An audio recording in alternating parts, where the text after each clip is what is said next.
اور cycle drive کر کے اگلے اسٹیشن پر سائیکل دیں اور 10 روپے کے اندر آپ کہیں اور جا سکتے ہیں. اس کے اوپر جو پراپر امپلیمنٹیشن ہوگی تو سبسڈی مزید کم ہو جائے گی.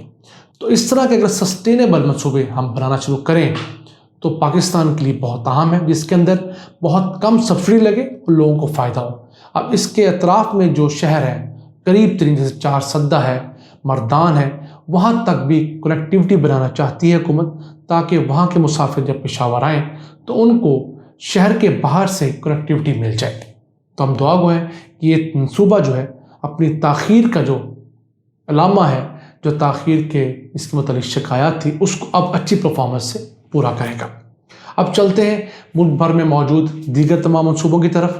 تو اگر لاہور میٹرو بس منصوبے کی بات کی جائے، جو پاکستان کا پہلا منصوبہ تھا فیروزپور روڈ پر، وہ ہر سال 4 ارب 10 کروڑ روپے سبسڈی کھا رہا ہے. پھر بات کی جائے ملتان میٹرو منصوبہ، یہ سب سے ناکام منصوبہ ہے، صرف الیکشن جیتنے کے لیے بنایا گیا، کیونکہ اس جگہ پر ٹریفک ہی نہیں ہے، مسافر ہی نہیں ہے. جس منصوبے کو 1.5-2 لاکھ افراد کے لیے بنایا گیا تھا، وہاں پر صرف روزانہ 40,000 افراد بمشکل سفر کرتے ہیں. وہ منصوبہ ہر سال 3 ارب 60 کروڑ روپے میں پڑ رہا ہے. اس کے بعد اگر metro train, orange line train Lahore کی بات کی جائے تو 8 ارب روپے سالانہ میں یہ منصوبہ پڑ رہا ہے. اور پھر اگر راولپنڈی اسلام آباد میٹرو بس کی بات کی جائے تو 3 ارب 60 کروڑ روپے میں وہ منصوبہ بھی ہمیں پڑ رہا ہے. ہمیں کس طرح کہ ہمارے ٹیکس کے پیسوں سے ہی ان منصوبوں کو چلایا جا رہا ہے. اگر گزشتہ حکومتیں جلد بازی نہ کرتی، اسپیشلی شہباز شریف، تو ان منصوبوں کو بہت وائبل بنایا جا سکتا تھا. کیوں کہ جو میٹرو لائن کے منصوبے تھے ان کے ساتھ فیڈر روٹس ہوتے ہیں، مختلف علاقوں سے سواریوں کو لایا جاتا ہے، میٹرو ٹرین کے ذریعے تیز سفر کروایا جاتا ہے، اور پھر ایک متعلقہ سٹاپ پہ جا کر پھر مختلف بسز کے ذریعے ان کو شہر کی پیریفری میں بھجوا دیا جاتا ہے. یہ ایک ایسا لنک ہے جو آج تک لاہور میں ڈیولپ نہیں ہو سکا. حالانکہ 2 اہم لائنز پیرلل چلتی ہیں لاہور کے اندر، جو میٹرو بس ہے اور جو اورینج لائن ٹرین ہے، لیکن ان کے درمیان جو کنیکٹیوٹی ہے وہ ایسا پائیدار آج تک نہیں بن سکی. اس کے ساتھ ساتھ ان میٹرو بس اسٹیشنز اور ٹرین کے اسٹیشن کے اوپر بہت بڑی جگہ ہے، اس کو کمرشل استعمال میں نہ جانے کیوں حکومت نہیں لے کر آ رہی. اب اگر ہم لاہور اورینج لائن ٹرین کی بات کریں تو کم از کم 10 اسٹیشنز تو ایسے ہیں جو میں نے خود دیکھے ہیں، بہت گنجان آبادی کے اندر واقع ہیں، اور ان کے نیچے خالی جگہ پڑی ہوئی ہے جہاں پر کسی ریڑھی والی نے قبضہ کیا ہوا ہے، کوئی پینچروں والا بیٹھا ہوا ہے. تو اگر اس جگہ کو پراپر شاپس بنا کر پراپر بیڈنگ کے ذریعے کرائے پر دیا جائے تو ان میٹرو ٹرینز اور بسز کی جو لاگت ہے اس میں کمی لائی جا سکتی ہے. پھر ان کے پیلرز کے اوپر ایڈورٹیزمنٹ کو کوئی آج تک پراپر انتظام نہیں ہو سکا.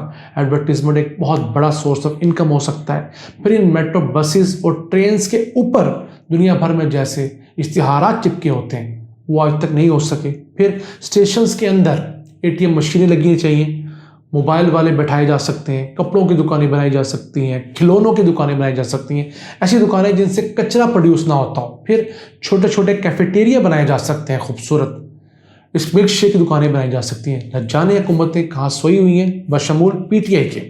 ان کو ان تمام میٹرو اسٹیشنز کے اوپر اس طرح کے ماڈلز بنانے چاہیے. بہت جگہ پر بینکوں کو جگہ دی جا سکتی ہے، انشورنس کمپنی کو جگہ دی جا سکتی ہے. تو ان تمام جگہوں کے اوپر جب آپ بزنس شروع کریں گے تو اس سے نہ صرف آپ کا ایکسٹرا انکم ہوگی بلکہ جو آپ کے پیسنجرز ہیں بہت اچھا فیل کریں گے اور پیسنجرز کی تعداد میں بھی اضافہ ہوگا. اگر پاکستان نے آگے بڑھنا ہے تو ہمیں ان سبسڈیز کو اس طرح ایکولائز کرنا ہوگا، اپنی آمدن بڑھانی ہوگی. اب ان تمام منصوبوں کی بات کی جائے تو یہ تقریباً ہر سال 18.5 ارب روپے کی سبسڈی لے رہے ہیں. اگر حکومت ایک پالیسی بنا لے، کیونکہ پشاور میں بھی وہی حکومت ہے جو پنجاب میں، جو اسلام آباد اور پنڈی میں ہے. PTI اگر ایک پالیسی، یونیفائڈ پالیسی بنا لے ایڈورٹیزمنٹ کی، لوگوں کو جگہ دینے کی، تو اب یقین کیجئے یہ 18.5 ارب میں سے کم از کم 10 ارب روپے ہر سال بچائے جا سکتے ہیں. وہ پیسہ آپ عوام پر خرچ کر سکتے ہیں، نئے منصوبے لا سکتے ہیں، جس سے نہ صرف موبلٹی تیز ہوگی بلکہ لوگوں کا روزگار بھی بڑھے گا. ہم اللہ کے گھر دعا گو ہیں کہ وہ ہمارے حکمرانوں کو اس متعلق ہدایت دے تاکہ یہ جو خسارہ ہے اس سے زیادہ کم کیا جا سکے. ان الفاظ کے ساتھ اپنے میزبان عبد الرحمان کو اجازت دیجیے. اللہ نگہبان.